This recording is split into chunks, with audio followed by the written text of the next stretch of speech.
Assalamualaikum warahmatullahi wabarakatuh. Ketemu lagi dengan Bang Napi Channel apa adanya, tidak ada apa-apanya.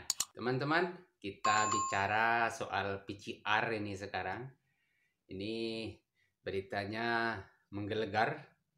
Ternyata ada nama Luhut Binsar Panjaitan dan Erick Thohir di bisnis tes PCR. Wah, ini setelah Mahkamah Konstitusi kemarin menganulir beberapa pasal yang terkait dengan pengelolaan anggaran penanggulangan corona yang ditetapkan berdasarkan Perpu nomor 1 tahun 2020 oleh Presiden Jokowi, lalu disahkan menjadi undang-undang nomor 2 tahun 2020 tentang penanggulangan eh, bencana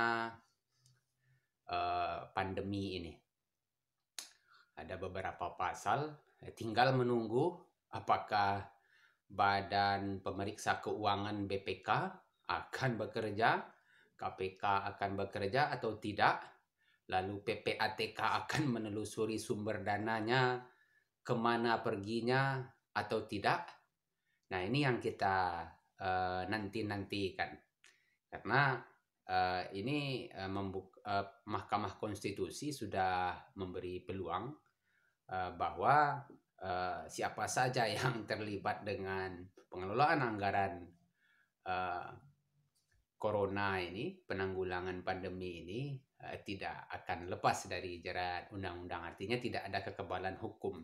Yang awalnya anggaran penanggulangan corona yang uh, lebih hampir 1.000 triliun itu ya uh, tidak bisa diaudit dan sepertinya tidak perlu ada pertanggungjawaban mulai dari uh, berapa pos anggaran yang dialokasikan untuk kesehatan, kemudian berapa anggaran penanggulangan COVID-19 ini untuk pendidikan, kemudian berapa untuk pemulihan ekonomi dan lain sebagainya. Ini semua bidang kementerian terlibat ini. Barangkali yang tidak terlibat cuma Menteri PU ya. Menteri PU karena banyak proyeknya yang terhambat selama penanggulangan corona dengan dalih efektivitas penggunaan anggaran baik di pusat dan di daerah begitu kan, sehingga pembangunan banyak yang macet termasuk kereta cepat Jakarta Bandung gitu kan. Dan akhirnya semua tol Jokowi banyak yang tidak efektif pembangunannya, termasuk itu ada bandara yang baru juga akan mangkrak satu lagi. Nah, ini menarik, berita Luhut dan Erick Thohir diduga terlibat dalam bisnis tes PCR. Suara.com. Kita bacakan beritanya. Ini mantan Direktur Publikasi dan Pendidikan Publik Yayasan Lembaga Bantuan Hukum Indonesia YLBHI, Agustinus Edi Kristianto. Ini menarik ini. Bung Agustinus ini ketika mengulas pemberitaan, analisisnya panjang-panjang ini. Kadang-kadang kalau kita tidak biasa membaca atau kurang suka membaca memang agak menjenuhkan. Tapi buat saya tulisan yang dia rilis ini menarik. Agustinus Edi Kristianto mengungkapkan sejumlah nama menteri yang disebut terafiliasi dengan bisnis tes COVID-19, baik PCR maupun antigen. Melalui akun Facebook pribadinya, Edi menyebut sejumlah nama yakni Menteri Koordinator Bidang Maritim dan Investasi Luhut Binsar Panjaitan dan Menteri BUMN Erick Thohir. Kedua menteri ini diduga terlibat dalam pendirian perusahaan penyedia jasa tes COVID-19. Ada namanya PT Genomic Solidaritas Indonesia, dalam kurung GSI. Jadi kita sebagai masyarakat yang jauh dari kesempatan untuk memanfaatkan peluang pengelolaan anggaran negara itu, karena memang hanya kita ini jadi bulan-bulanan pajak begitu ya, bulan-bulanan hutang begitu. Ketika hutang negara menumpuk, pemerintah lewat Menteri Keuangan mulai mengeluarkan kebijakan-kebijakan pajak yang tidak masuk akal. Ini BBM juga akan dinaikkan ini.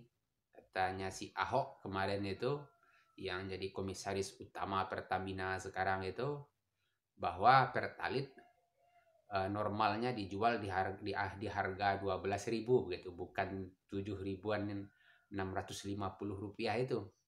Jadi kalau solusinya menaikkan harga, sepertinya siapa saja bisa jadi komisaris utama PT Pertamina itu kan.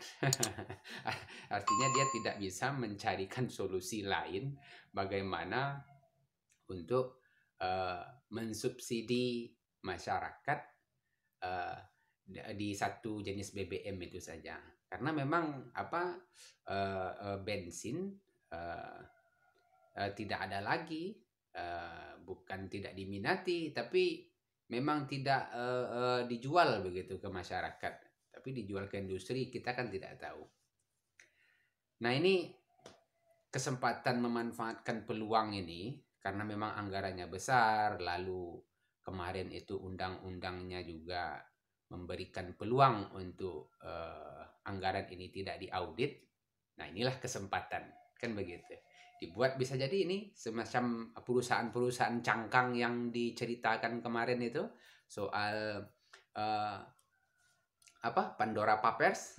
Ya, ada perusahaan-perusahaan cangkang yang menyimpan kekayaan para pejabat negara kita ini di Indonesia, disimpan di luar negeri begitu. Mereka cari makan di sini, mengeksploitasi alam.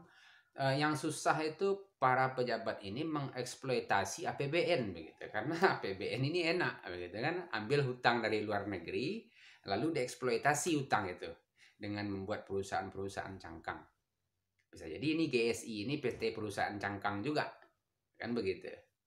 Ada nama Luhut di sana yang punya saham walaupun minoritas. Lalu ada PT Adaro Energi Tobacco ADRO 64%, 6,18% sahamnya dimiliki Boy Thohir, yang tak lain adalah saudara dari Erick Thohir. Nah, jadi dugaan-dugaan seperti ini kan normal saja, karena kalau seandainya saya begitu, kita lah kan punya saudara pejabat, tentu secara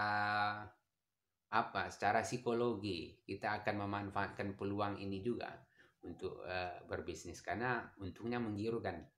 Jadi PCR dari 1.500.000-an sampai 2 jutaan di luar daerah, di luar Jawa, harganya sekarang hanya dipatok dengan harga 300.000 saja oleh pemerintah pusat. Bahkan BUMN pada flyernya menawarkan angka penjualan PCR itu, jasa PCR itu hanya 285.000 saja. Lalu antigennya 45.000. Kemudian PT Garuda Indonesia juga demikian, malah lebih murah lagi, 260.000 untuk tes PCR-nya. Kemudian 45.000 juga untuk antigennya. Nah, ini menarik. Bahkan di Sumatera Barat, oleh pemerintah Sumatera Barat ini dikeluarkan surat edaran. Jadi gubernur mengeluarkan surat edaran bahwa memberitahukan untuk setiap rumah sakit negara ataupun swasta dan pelayanan-pelayanan kesehatan lainnya untuk melaksanakan instruksi dari Presiden Jokowi itu soal tes PCR ini di angka 300.000 rupiah saja, tidak boleh lebih. Nah, ini ada apa? Ada aturan lalu dibikin surat edaran kan begitu. Artinya dijual di bawah itu saja masih untung. Nah, konon di India itu harganya hanya 95.000 atau 90 ribuan rupiah saja. Tidak, ya kalau kita banding dengan India tentu secara apa ya, ekonomi India juga bagus dari Indonesia. Jadi teman-teman, eh, ini kan kita ingat ketika dulu Bung Erick Thohir ini takut divaksin di awal-awal ketika ada wawancara virtual dengan wartawan kumparan, dengan media kumparan. eh, Ditanya apakah Pak Erick siap jadi relawan vaksin, kan begitu. Wah, sebagai Menteri BUMN, ya tentu biarlah masyarakat dulu, sebagai Menteri BUMN tidak etis lah kalau saya dulu divaksin, kan begitu. Dari sana saja kita sudah curiga kan. Kenapa dia enggan divaksin? Bukannya takut ya katanya. Ya kalau dia tidak takut, silahkan vaksin saja. Toh hanya 1, 2, 3 dosis kan tidak akan jadi masalah. Artinya ada apa di belakang itu kan? Itu yang ditanyakan masyarakat. Jadi dari sana kita sudah curiga ini ada apa di belakang vaksin, ada apa di belakang PCR. Ternyata ini ya bisnis bancakan begitu. Kalau tidak dibancaki, ya tidak akan dibuat undang-undangnya untuk melindungi para maling dan rampok anggaran negara ini. Itu nilainya tidak sedikit loh. Jadi ini malah jauh lebih parah lagi dari bansos kan yang dilakukan oleh Juliari Batubara PDIP itu kan. Nah, ini Menteri Jokowi, ampun kita. Jadi uh, harga PCR-nya sudah mulai diturunkan, tapi wajib PCR-nya meningkat begitu ya.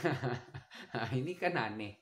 Jadi harga PCR-nya turun, lalu angka kewajiban untuk PCR-nya, perintah atau instruksi untuk melakukan PCR-nya di berbagai tempat meningkat begitu ya.